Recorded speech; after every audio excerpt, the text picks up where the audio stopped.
Welcome to part 3 of our series, The 12 Tribes of Israel. If you haven't seen part 1 or part 2 yet, be sure to check them out to get the full story.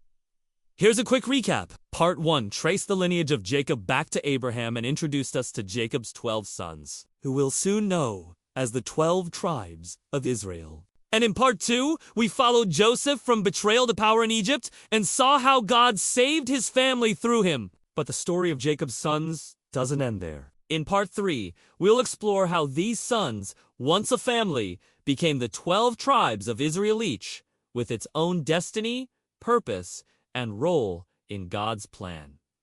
Ready? Let's dive in! Scene 1. Jacob's final years.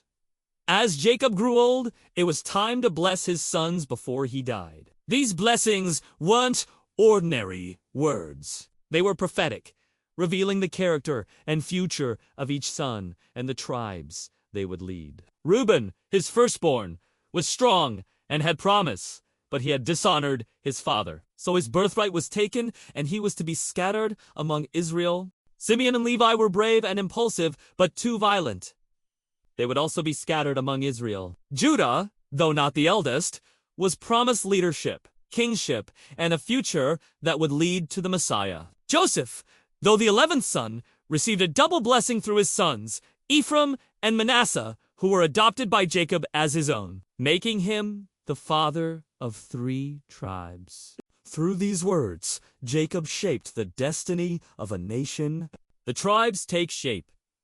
Jacob's sons weren't just names. They became tribes, each growing into large families called clans. These tribes would inherit land, follow God's law, and take on responsibilities for the nation. Now, remember, Reuben, Simeon, and Levi suffered consequences for their actions, but the other 8 tribes had a significant role. Judah's line would produce kings and ultimately the Messiah. Joseph's sons split his inheritance, creating 2 tribes, Ephraim and Manasseh, giving Joseph a double portion. So although Jacob had 12 sons, the land inheritance in Israel was divided among 13 tribes.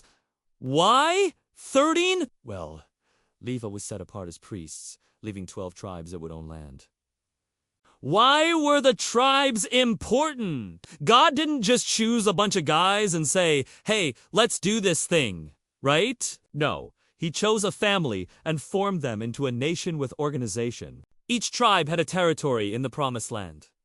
Each tribe had leaders and responsibilities. Some tribes, like Levi, were set apart for spiritual duties, caring for God's tabernacle and teaching the law. God was taking a family and turning them into a nation, a people chosen to represent him on earth.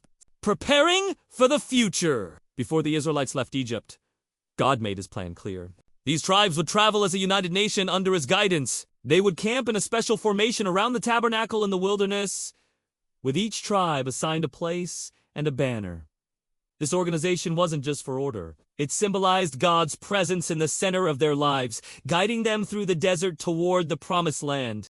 Judah and the other tribes had roles in leadership, defense, and governance. Levi served as priests and caretakers of the tabernacle. From Jacob's blessings to their wilderness formation, God was preparing his people to inherit the land he had promised Abraham generations before. Scene 5.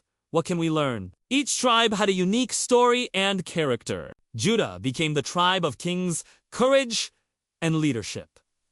Levi became the spiritual heart of Israel. Joseph's tribes, Ephraim and Manasseh, grew strong and influential. Benjamin remained small, but became known for warriors and leaders. Even their flaws mattered. God used their mistakes, rivalries, and strengths to shape the destiny of his nation. So in part 3, we've seen how Jacob's sons became the 12 tribes of Israel, clans that would grow into a nation, each with a unique role in God's plan. Next, in part 4, we'll follow these tribes as they leave Egypt, travel through the wilderness, and enter the Promised Land. Don't forget to like, subscribe, and share so you do not miss the next chapter in this epic story of God as chosen people, the 12 tribes of Israel. See you next time!